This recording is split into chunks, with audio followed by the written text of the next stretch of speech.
In this video, we're going to look at subtracting a mixed number from another mixed number. Mixed numbers are numbers where we have a whole number or an integer, 3 here, and a fraction. So 3 7/8 is a mixed number. There are two types of questions when we're taking a mixed number away from another mixed number. The first type, and the easier type, is when we've got we're taking away a fraction that's smaller than the fraction we're taking away from. Here, 3/4 I know is equivalent to 6/8, which is smaller than 7/8. That will make our question more easy to solve. However, if this was 2/8 instead, and we're taking away 6/8 or 3/4, it would be a more challenging question. We're first of all going to look at the first type of question, where the fraction we're taking away is smaller. As ever with fraction questions, the key is finding the common denominator. So 3 7/8 and 2 3/4. We've got 8 and 4 as our denominators. I'm going to choose 8 as my common denominator. So 3 7/8, we're going to be subtracting 2. And because we multiply the 4 by 2 to get 8 as our denominator, we multiply 3 by 2 to get 6/8. Now to solve this question, we now subtract the integers. So 3 subtract 2 makes 1. And then subtract the fractions. 7/8 subtract 6/8 makes 1/8. So our answer is 1 1/8. Now, we can see this question, or we can solve this question, or see why this is the answer using bars. We could draw out 3 7/8 to start with. So we've got three holes. I'll just shade in to show we've got 3 holes. And then on our final hole, we're going to split it into 8 equal parts. There we go. We split our hole into 8 equal parts, and we're going to select 7 of them. 3 7/8 then. Now we want to take away 2 3/4, but we've converted that to 2 6/8. First of all, we subtract the holes. We subtract 2 holes, 1, 2, so we're left with 1 hole. Then we subtract the 6/8, 1, 2, 3, 4, 5, 6, and we're left with 1/8. 1 1/8. Right, now let's have a look at those slightly more challenging questions where the fraction we subtract is larger than the fraction that we start with. So we're going to be looking at solving 5 1/6, subtract 2 1/3. Still, we look for a common denominator.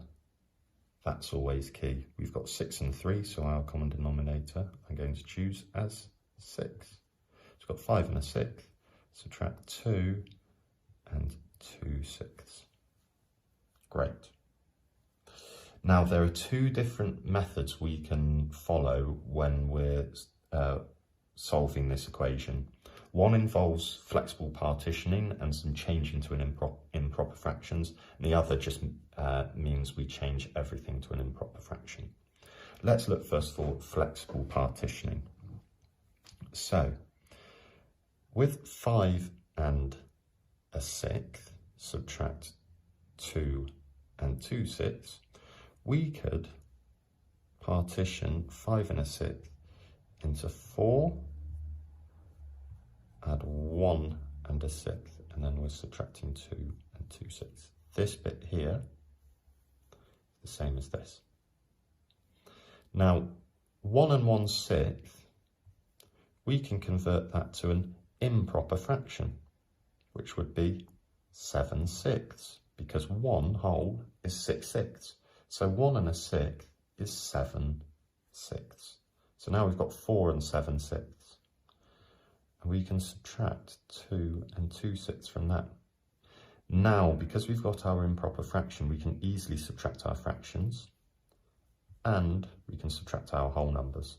So 4 subtract 2 is 2, 7/6 subtract 2/6, 5/6. So there's our answer. Now I also said you could solve this by converting everything to an improper fraction. So 5 and 1/6. 5 is made up of 5 lots of 6/6.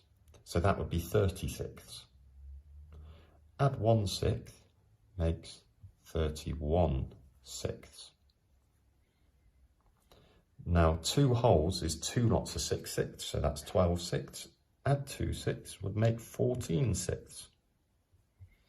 Now you can subtract 14/6 from 31/6. That would make 17/6. And you can convert that improper fraction back to a mixed number, 2 and 5/6, because 12/6 is 2, and then you'd have 5/6 remaining. There is a third mental method that you could use to solve these problems. When you get to 5 and 1/6 subtract 2 and 2/6, you can subtract the whole numbers. 5 subtract 2 makes 3. We've got 3 and a 6. Subtract 2/6.